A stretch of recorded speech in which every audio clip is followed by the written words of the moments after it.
Assalamualaikum warahmatullahi wabarakatuh. Innal hamdalillah wa syukurillah wa ni'matillah wa la haula wa la quwwata illa billahil aliyyil azim. Qala rabbi shrah li sadri wa yassir li amri wahlul 'uqdatam min lisani yafqahu qawli. Amma ba'du. Para sahabat, para bapak tani yang dirahmati oleh Allah Subhanahu wa taala. Puji syukur kehadirat Allah Subhanahu wa taala yang mana pada kesempatan detik ini, waktu ini kita dapat berjumpa kembali dengan channel Bapak Abdul Muhid Al-Miftah dalam keadaan sehat walafiat, tidak ada kekurangan suatu apapun. Mudah-mudahan sahabatku yang ada di sana, para bapak tani yang sedang istirahat nyantai-nyantai, selalu berbahagia, mendapatkan kesehatan dan kesempatan dari Allah Subhanahu wa taala untuk berbagi kepada keluarga, canda tawa, bahagia. Allahumma amin. Selanjutnya saya mau memberikan tip yang pernah diminta oleh saudara-saudara kita, sahabat-sahabat. Dia berkata ataupun dia menyarankan kepada saya agar untuk memberikan tutorial bagian pemasaran dalam pertanian hortikultural yang telah ditanam dan dipanen sendiri. Bagaimana Pak Muhid cara pemasarannya, bagaimana cara memulai memasarkannya agar tanaman kita bisa terjual habis dan bisa menjadi petani agrobisnis. Bagaimana caranya? Nah, untuk itu akan saya terangkan mulai dari awal, langkah awal yang harus kita pahami dan kita pelajari. Teruntuk pada pribadi kita masing-masing, maka kita harus menyiapkan diri sebagai petani yang tangguh, petani yang kreatif, petani yang menjadi contoh kepada petani-petani yang lain, sehingga bisa membangkitkan para petani di lingkungan, sehingga agrobisnis, bisnis yang menjanjikan, insya Allah akan Anda dapatkan dan saudara-saudara nikmati hasil dan kesuksesannya. Mari kita awali dengan metode-metode yang pernah saya ajarkan, cara menanam dan sebagainya. Ini cara pemasaran, bagaimana awal daripada pemasaran tersebut bisa sukses, bisa langgeng, lancar, dan bisa memotivasi kepada saudara-saudara kita, khususnya para bapak tani yang menanam hortikultural ataupun yang lainnya. Mari kita praktekkan.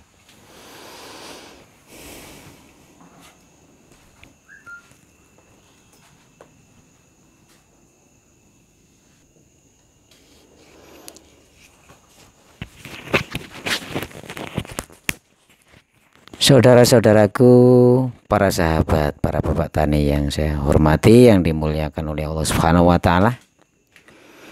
Nah, di sini ada tulisan petani sistem agrobisnis. Yang dimaksud di sini adalah petani langsung terjun sebagai petani menanam tanaman hortikultural sekaligus dipasarkan sendiri ataupun menampung punyaan tetangga, sahabat, dan petani-petani yang lain, sehingga kita sebagai pemaju atau sebagai penggerak roda bisnis ini agar petani-petani yang lain bisa terangkat kesejahteraannya. Yang pertama, kita harus menjadi petani petangguh, menjadi petani yang tangguh, yang betul-betul bisa menguasai cara menanam, menabur, dan sebagainya hingga panen. Nah, sehingga keberhasilan tersebut bisa diberikan atau diajarkan kepada tetangga-tetangga yang lain atau petani-petani yang lain. Kita memotivasi, apabila perlu kita mendanai sekalian. Karena apa? Hasil daripada petani tersebut kitalah yang akan memasarkan. Nah, untuk awal adalah kita harus mempunyai tanaman-tanaman yang bermacam-macam seperti bayam. Itu kita harus mempunyai 20 bedeng 2 kali lipat, berarti 40 bedeng. Seandainya kita mau panen setiap hari 1 kali atau 1 panenan. Kalau masih awal bikin bedengan yang pendek-pendek saja, ya sekitar antara 7 sampai 6 meter saja. Jadi penghasilannya enggak, 1 bedengnya enggak terlalu banyak, sekitar 35 sampai 25. Ini sebenarnya sawi bayam hijau. Seandainya kita nyebar bayam hijau 1 bedeng, kita nyebar 1 bayam merah 1 bedeng, kita menyebar bayam doreng 1 bedeng dalam jangka 1 hari. Terus kangkung 1 bedeng. Kangkung harus persiapan 20 bedeng 2 kali, berarti 40 bedeng. Setiap hari 20 bedeng habis lah, mulai menginjak 21 lah kita sudah tanam di sini 1 bedengnya. Terus lanjut, sini panen, sini tanam, sini panen, sini tanam, terus bergilir. Ini habis, dan ini tanam lagi. Jadi kita tidak henti-henti untuk panen setiap hari. Bikin bedengan ya seperti tadi, karena masih pemula. Ya antara kemampuan di pasar 30 ataupun 20 ikat, ya kita usahakan panenan kita sekitar antara 20 atau 25. Kalau kelebihan nanti kita membuang, karena di sini juga harus dipanen seterusnya. Sawi juga demikian, sama. Jadi 1 hari kita bisa tanam, seandainya kita ambil bayam yang 1 saja, bayam hijau 1 bedeng, kangkung 1 bedeng, sawi 1 bedeng, sawi pendek atau sawi putih itu 1 bedeng 4 bedeng. Nah, seandainya 4 bedeng itu 25-an, nah berarti kan sudah 100 ikat. Kemampuan kita sudah mencapai 100 ikat. Terus berlanjut, jangan henti-henti dan jangan bosan-bosan. Habis ataupun tidak habis, kita harus ambil resiko, namanya orang bisnis. Saya dulu kemangi saja itu 2 ikat nggak habis. Sawi itu sekitar 20 ikat, itu cuma laku 5 ikat. Tapi kita bertahan karena kita ingin maju. Kalau kita mau bisnis langsung prospeknya baik, kemungkinan besar nanti di tengah-tengah ada kendala, kita tidak mampu untuk mengatasinya. Tapi kalau kita bisnis mulai awal, merangkak mulai sedikit demi sedikit, lama-lama menjadi banyak, Pak, insya Allah apabila ada kendala, hal yang berat pun kita akan mampu untuk mengatasinya. Itulah bisnis. Jadi sambil ada kendala tersebut, ada kendala, kita bisa membenahi dan meneliti mana yang kurang dan mana yang harus dibenahi dan mana yang harus dipacu. Terus caranya bagaimana Pak Mufid? Nah, kita mengambil partai besar langsung saja. Pertama ngecer, diecer sendiri. Seandainya diecer kemampuan 5 ikat, bawahnya 20 ikat bayam, yang 15 kita jual ke pengecer. Selain kita menjadi pengecer, juga menjadi pengepul. Caranya bagaimana Pak Mufid? Memberikan ke pengecer yang lain. Ya, kita tawarkan, Pak, ini ada bayam, ada kangkung, ada sawi, tinggal pilih mana yang mau. Diambil semuanya juga boleh, 1 ikat boleh, 2 ikat boleh. Aduh Pak, saya sudah punya langganan. Yes, kebetulan ini langganannya celong-ciling, kadang datang, kadang tidak. Ya saya usahakan Pak, kalau saya langganan sama saya bisa rutin. Tapi saya nggak punya modal. Gampang Pak itu.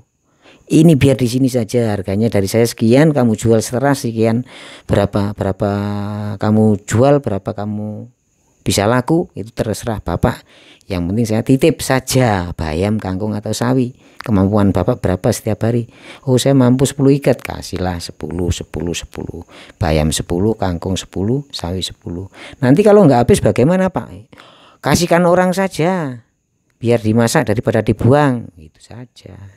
Jadi kita berani korban awal daripada rintis atau merintis, itu pasti ada risiko. Jadi kita pun membutuhkan namanya pelanggan ataupun pengecer itu tadi. Kasih, sudah berjalan 1 minggu lancar, belum sampai dikasih dia sudah minta, itu langsung kita target. Harganya sekian Pak, karena dia minta. Jadi nggak titip lagi, ini Bapak beli. Ya nggak apa-apa lah, uangnya nanti siang-siangan, ya nggak masalah. Yang penting ada ijab kabul. Lakukan terus menerus. Setiap hari cari yang namanya pengecer yang mau menampung. Nah, setelah itu kita kemampuan daripada tanaman kita sudah tidak mampu, atau dalam prospek 1 bulan lagi saya tidak mampu untuk menangani hal yang semacam ini, pengecer semakin banyak yang minta. Lah, Anda saudaraku yang mau belajar, ini harus mulai petani-petani yang lain kita ringrut. Nah, kita ringrut, suruh nanam kangkung ke Pak si A, nanam kangkung Pak si A, Pak si B nanam bayam, Pak si C nanam sawi. Ya, bayam, kangkung, sawi ada siap, punyaan kamu punya juga ada. Jadi biar nggak tempuk. Loh ini aku bayam loh, nanti semuanya minta ini, padahal setiap hari juga ingin panen. Kalau ini bayam akhirnya sama, ini diambil sedikit. Lama-lama ini bisa lari ke orang lain.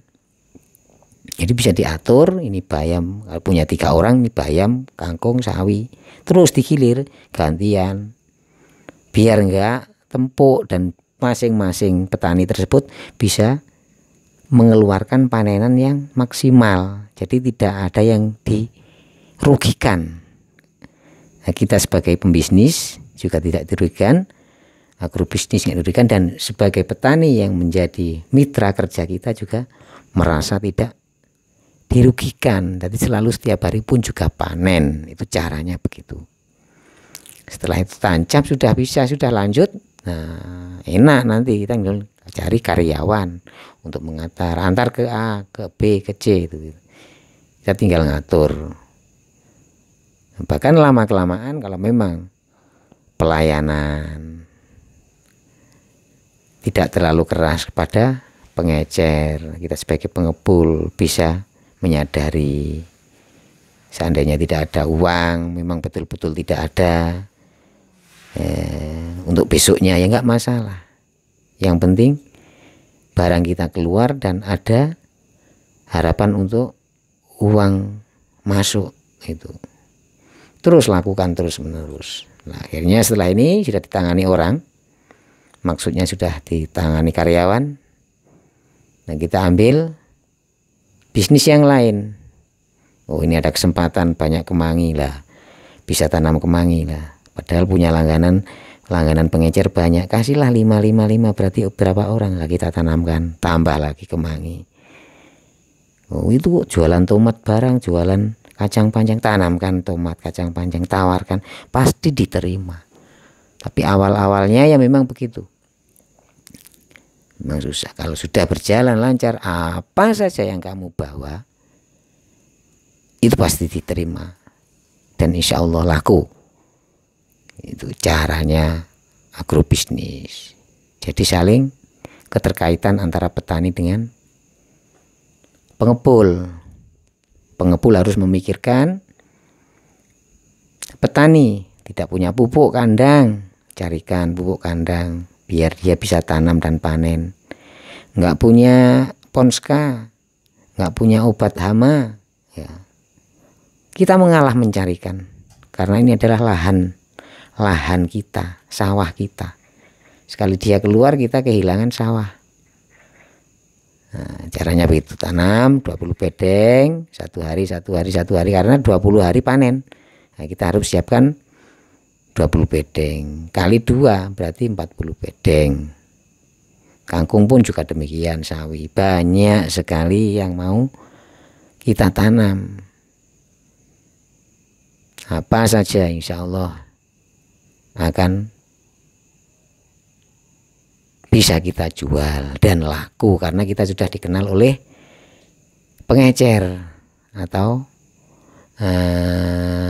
penjual-penjual yang ada di pasar. Jadi dalam satu yang kita alami di sini, jangka waktu paling lama 1 jam itu sudah paling lama habis. Kadang-kadang datang, ya bukan kadang-kadang, setiap hari datang sudah diambil. Sudah ada yang menunggu, saya bagiannya minta sekian sudah. Kita masih ada di motor, barang sudah habis gitu. Tapi kita mempunyai celah yang namanya ngecer. Tetap kemampuan kita di pasar bisa kita ketahui setiap hari. Kemampuan para pengecer yang lain habisnya berapa kita tahu, karena setiap hari ambil. Nah, kita lebihkan, seandainya habis 150 kita lebihkan yang 50 jadi menjadi 200. Nah, yang 50 untuk persiapan, mungkinkah pengecer nanti minta tambah ataupun yang lain, ada langganan lain datang minta, lah itu persiapan. Kalau tidak habis kita ecer yang 50 itu. Itu cara untuk meningkatkan atau memperbanyak pelanggan-pelanggan. Maksudnya bisa menambah pelanggan dan akhirnya cadangan yang 50 itu tidak mengecewakan kepada pelanggan yang sudah lama, karena minta tambah ada barangnya itu. Jadi kita siapkan. Kalau kita tidak siapkan, kita harus juga siap siaga mengambil punyaan teman-teman itu tadi yang belum habis, kita ambil demi melayani pengecer atau pelanggan yang sudah tetap itu tadi. Itu caranya bisnis. Selanjutnya masalah keuangan, sistem keuangan itu kalau bisa itu setiap hari kemampuannya, seandainya penghasilan 300 ataupun 400, terus yang 100 itu jangan diutek-utek, kita tabungkan sampai kapanpun, jangan diambil. Itu yang 100, yang 300 terserah mau untuk apa, untuk bisnis lagi atau untuk tambahan bisnis ataupun untuk makan dan sebagainya, itu insya Allah sudah cukup. Yang 100 ini jangan diutek-utek. Nanti kalau setelah jangka waktu 10 tahun, 15 tahun, atau 5 tahun kamu sudah merasakan mau beli apa, insya Allah yang sifatnya agak mahalan bisa. Tapi kalau itu kurang teliti, walaupun tuh sehari hasil 1 juta, bisa habis sudah 20 tahun atau 15 tahun atau 10 tahun nggak punya apa-apa, karena manajemennya kurang. Sedikit kalau di manajemen tetap akan mendapatkan hasil atau mendapatkan bagian untuk ke depan, mau beli rumah kah, motor kah, tanah kah, insya Allah bisa. Tapi kalau tidak manajemen cara pengaturan keuangan itu amburadul, ya jangan harap bisa mempunyai sedikit penghasilan yang sisa, itu nggak ada habis. Jadi habis barang, habis uang, ya akhirnya penyesalan. Ya apa biyen kok aku gak gelem nyimpen, ya padahal 500 setiap hari, 500.000 setiap hari, mau tak sisihne 100 wae kan lumayan. Nah, itu karena penyesalan. Ya, demikianlah cara yang saya praktekkan. Alhamdulillah, sebagian daripada hasil tersebut sudah pernah saya kasih tahu atau sudah saya tayangkan pada saudara-saudara dan para bapak tani semuanya. Itu bukan kesombongan, tapi saya ingin sekali memberi inspirasi, penyemangat agar saudara-saudara sistem yang seindah ini, sistem yang tidak merugikan ini bisa dilaksanakan dengan baik dan benar, sehingga bisa jerih payah kita tidak tersia-sia, kita bisa merasakan nikmatnya dan kebahagiaannya yang telah diberikan kepada Allah Subhanahu wa Ta'ala. Kita diberi kesempatan untuk menikmati, kita diberi kesempatan untuk mengelolanya. Ya, mudah-mudahan saya doakan semuanya, siapa saja yang mau belajar dan belajar demi kemajuan, demi kemapanan hidup, dan demi untuk membangkitkan semangat untuk membahagiakan keluarga. Saya doakan mudah-mudahan sukses, berhasil, mendapatkan izin dan ridhonya dari Allah Subhanahu wa Ta'ala. Sistem agrobisnis itu sangat penting. Ya, itu nanti kalau memang sudah saudara-saudara belajar dalam bisnis yang sekecil ini, sekecil tapi menjanjikan, bisa menginjak kepada bisnis-bisnis yang besar. Sama saja tata caranya. Tinggal kita punya niatan ke depan, mau dan mampu menguasai ilmunya, sehingga laju kita sedikit banyak tidak terlalu terkendala oleh hal-hal yang tidak kita inginkan. Selanjutnya saya mau menjelaskan tentang, ada yang komen masalah cara memupuk tanaman cabai. Itu bagaimana caranya Pak Muhid? Kalau yang ini tadi kan sudah saya jelaskan bahwa kita tanam 20 bedeng, kita bagi setiap hari satu bedeng, satu bedeng, satu bedeng, satu bedeng. Ini seandainya tanam bayam merah juga satu bedeng, satu bedeng, satu bedeng, bayam doreng, kangkung juga satu bedeng, satu bedeng, satu bedeng. Karena masih pemula. Nah, sawi juga demikian, satu bedeng, satu bedeng. Nah, seandainya nanam kemangi bagaimana? Kemangi cukup kita tanam 5 bedeng saja sudah setiap hari panen, nggak akan henti-henti. Jadi setelah ini sudah sukses, sudah berhasil, satu bedeng sudah mampu, maka kita tambah. Kalau masih kurang, pelanggan kurang, ya kita tambah per hari 2 bedeng, 2 bedeng. Itu caranya begitu. Jangan sekaligus banyak, nanti kita nggak habis. Nah, untuk selanjutnya tadi saya mau menjelaskan tentang cara pemupukan cabai. Cara pemupukan cabai Pak siapa juga nggak tahu. Ini seandainya pohon cabai, ini pohon cabai, ini lebat sekali buahnya. Ini di sini, ada lagi di sini. Ini buahnya lebat. Nah, cara pemupukan di sini antara pohon, pangkal pohon ini satu jengkal. Jadi satu jengkal. Nah, macam begini, satu jengkal. Nah, satu jengkal keliling, kalau mau dikelilingkan pupuknya. Atau bisa ini dibuka keliling satu jengkal, yang tujuannya agar tidak mengenai akar yang ada di pangkal sini.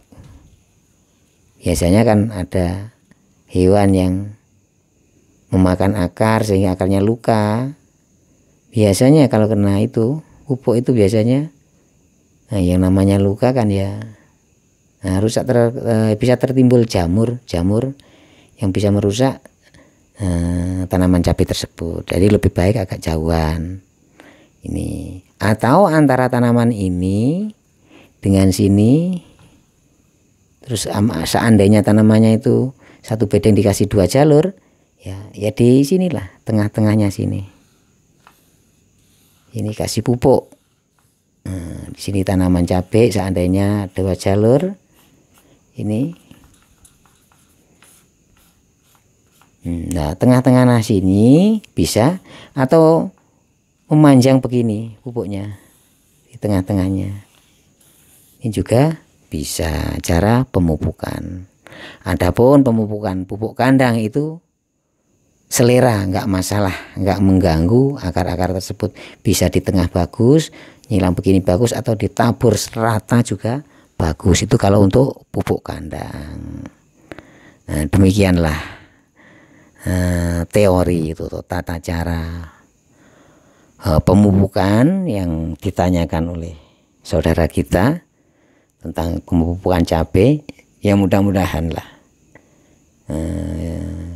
teori ini bisa membantu dan bisa memberikan sebuah pengetahuan baru sehingga cabai kita normal, baik, dan menghasilkan yaitu penghasilan yang memuaskan, yang akhirnya bisa untuk kebutuhan kita sehari-hari.